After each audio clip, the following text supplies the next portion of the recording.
नमस्कार.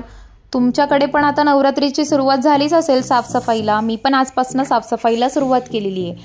आज मी 2 ब्लँकेट्स धुतलेत. आजपासून ठरवलंय की रोज 2-2 ब्लँकेट्स धुवून नवरात्रीपर्यंत पूर्ण काम माझं उरकून जाईल.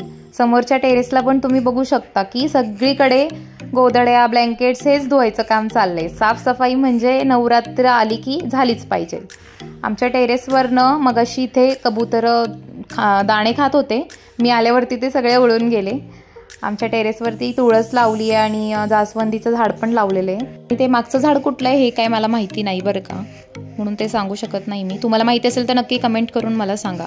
आणि पावसाळ्यामुळे टेरेसची हालत बघू शकता तुम्ही किती खराब झालेली आहे. बापरे. टेरेसवरनं आले मी खाली. व्लॉग कसा वाटला ते सांगा. आणि हो, आपल्या चॅनलला सबस्क्राईब केलं नसेल तर नक्की सबस्क्राईब करा. Thank you so much.